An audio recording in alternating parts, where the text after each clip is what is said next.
All right, it's Movember, day 8. It's quarter to 11 at night. It's been a long day at the coalface. I usually finish at 10. I went over tonight because there was some pressing issues, and now I'm sort of winding down.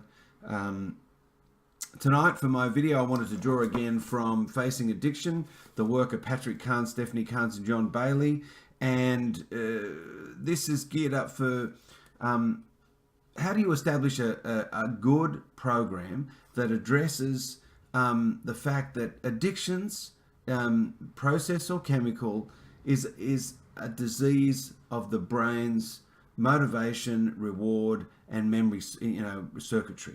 So we need to have a holistic approach. So what are some of the things that these guys suggest? So tonight it is, how do you know if you've got a program that's going to restore the damage that's been done to our brain from either developmental childhood traumas that happen as a result of ongoing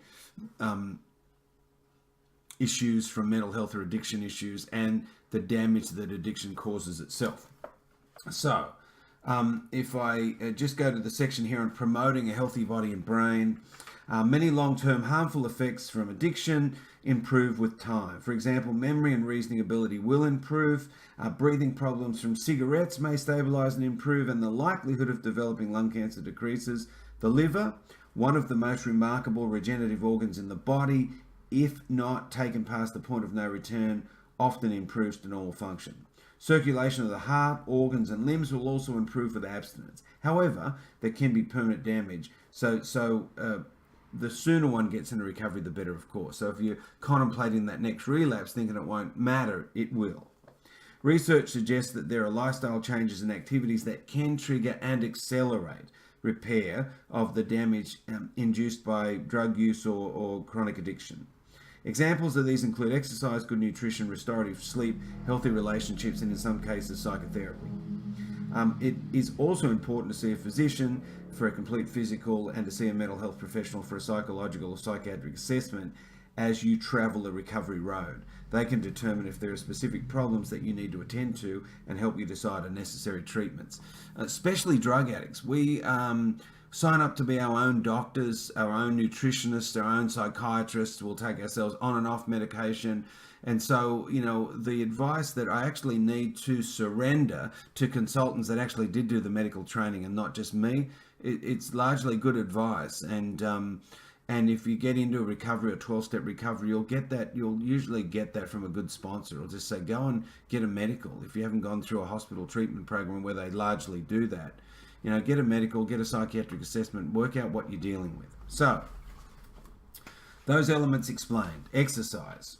One of the most powerful and effective healing medications is exercise. Up until recently, it was believed that most of the positive effects of exercise were due to increased endorphins.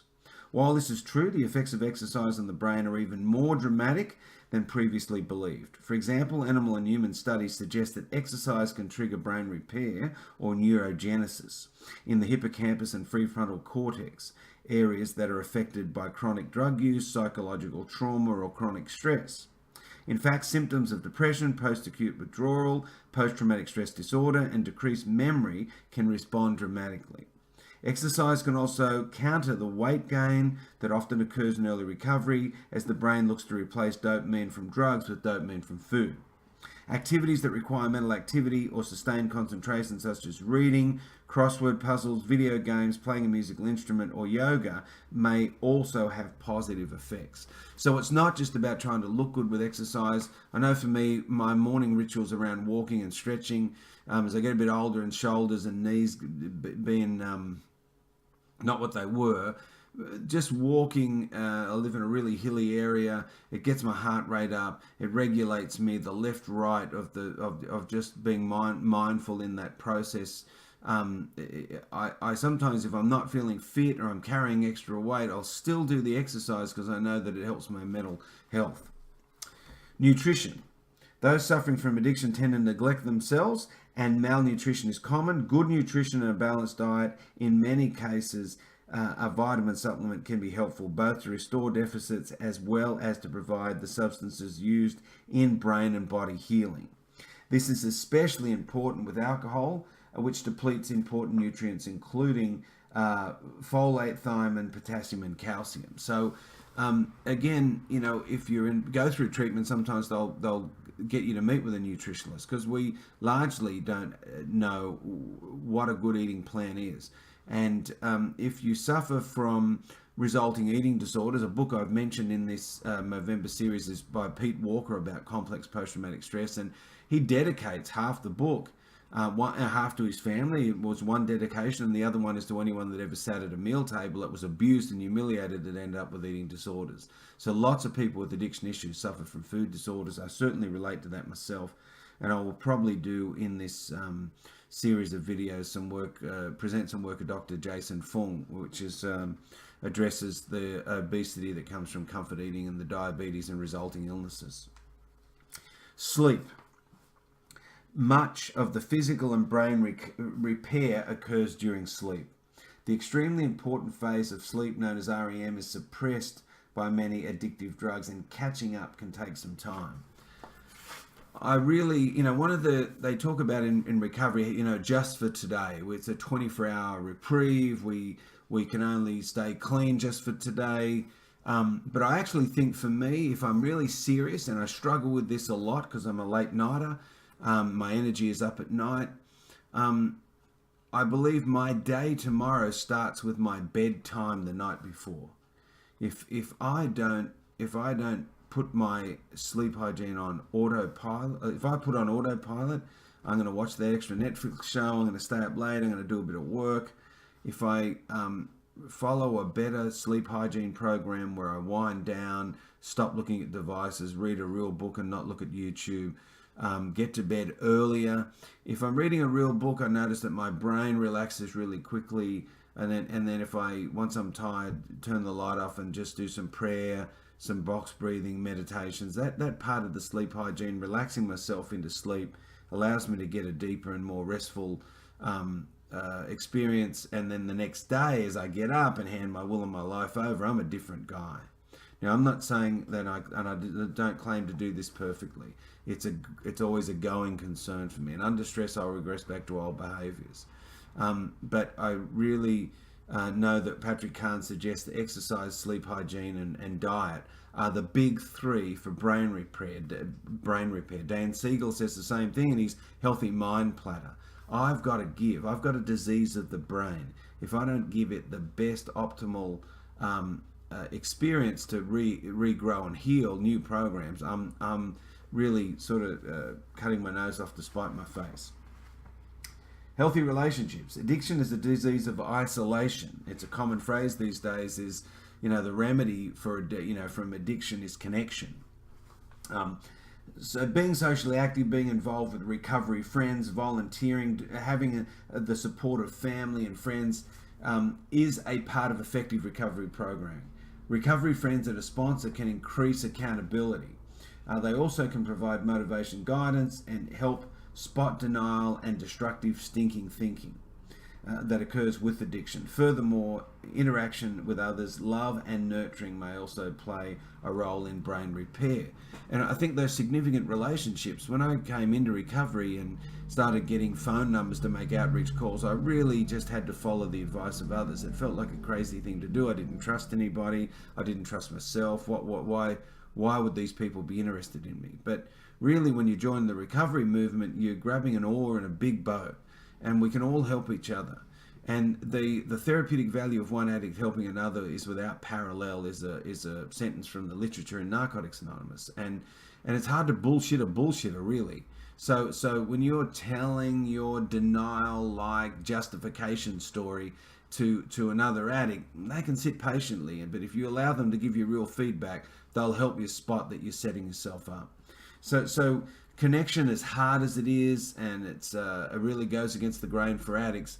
I must say, the things that I cherish the most about recovery now is that I can go walking at any given time every morning, and I just text a few people. I'm on the walk. They know I'm walking that for the next hour and a half, and that they can ring me and check in. And I'm really grateful for those relationships. Some of those relationships I have had for over 30 years. And if you told me that in early recovery, I probably wouldn't have believed you. But I'm very, very grateful for the other people in recovery that have stayed in it too.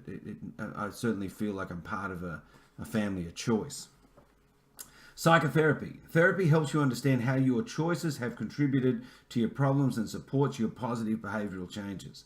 Therapy may also promote brain healing, and especially at the moment I'm currently seeing an attachment therapist. It's a clinical psychologist that's trained in the conversation model to improve my ability to relate, because I've been quite damaged from being adopted at birth to an alcoholic mother, being raised in a family of mental illness and abandonment, like an unpresent father, and then developing addiction issues to cope with that disconnected me even further. So at the moment I'm working on that in personal therapy. In group therapy, I go to a Yalom group, which is all about working on the relationships in the room. And both, again, I find that sort of disorientating, distracting, and alarming. But I do it because I know I benefit from it, even though it's uncomfortable. There is evidence that effective psychotherapy may trigger changes in gene expression and neurogenesis, producing effects on the brain similar to those of antidepressants. Furthermore, when you react with new feelings and behaviors, you change the pathways used by the parts of the brain to connect with each other. The more you practice your new responses and behaviors, the stronger the new pathways become.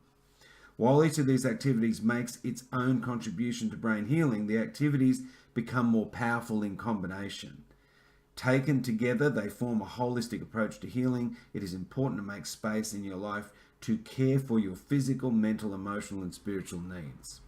You will often hear addiction spoken of as a disease of the mind, body, and soul, and recovery requires a lifestyle balanced among these same areas.